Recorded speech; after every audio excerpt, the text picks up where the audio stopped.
Ito ngayon yung CDI, DC CDI tayo ngayon. No, sa DC CDI, itong magkakaibang brand tong dalawang na DC, CDI na to, puro DC, no, direct current na CDI. Ngayon ang matuklasan nyo ngayon dito, nung ito magkaibang brand to, kung makikita nyo sa CDI na to, 4-pin siya, 4-pin din to. Pero magkaiba siya ng brand. Kaya kung makikita mo, magkaiba rin yung construction niya. Kung makikita mo, 4-pin din siya, 4-pin din to. Parehas lang naman din ang laman. Pero yung struktura niya, tsaka yung mas komplikado to kaysa dito. No?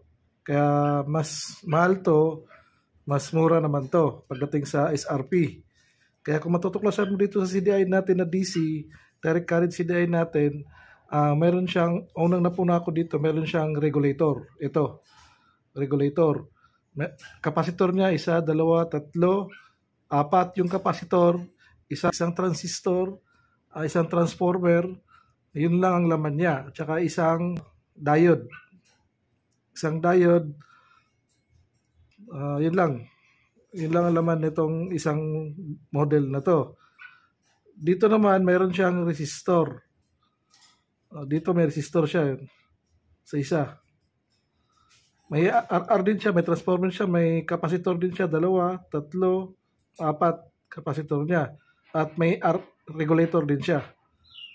Ngayon, ang kaiba naman ngayon nito ngayon, kaya pala yung DC natin, pwedeng saksakan ng stator drive, ang DC CDI natin.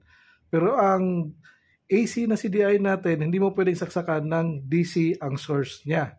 Ngayon, kung bakit ngayon ang DC na CDI pwedeng saksakan ng AC out source ng power niya ng positive kasi meron siyang RR. Itong regulator na to, mako-convert nito ang AC to DC. Kaya ginagawa ko yan at nung hindi ko pa binuksan to, ginagawa ko na yun at ngayon na-discover ko nung binuksan ko to, kaya pala siya, kaya niyang i-convert yung AC to DC kasi meron siyang regulator sa loob ng CDI. Kaya, mga CDI natin na naka-DC, pwede siyang isaksak sa stator na primary, na may primary na AC, CDI na DC, aandar ang motor. Ang hindi pwede sa ang hindi pwede sa mga CDI natin na naka AC yung CDI natin, sasaksakan mo siya ng battery drive. Puputok yung CDI. Kaya klarong-klaro kaya siya pwedeng saksakan ng stator drive ang CDI na DC kasi mayroon siyang regulator dito sa loob ng CDI niya. Nako-convert niya yung AC to DC. Kaya isa to sa diagram niya. Kaya madali din siyang gawin to. Pwede tayong gumawa. Kaya lang ito, katakot-takot nung binaklas ko to, katakot-takot ang nangyari dito. Kaya yung iba ayaw talaga nilang pabuksan para hindi marirepair. Pero ito, marirepair lahat ng CDI. Nare-repair lahat ng CDI.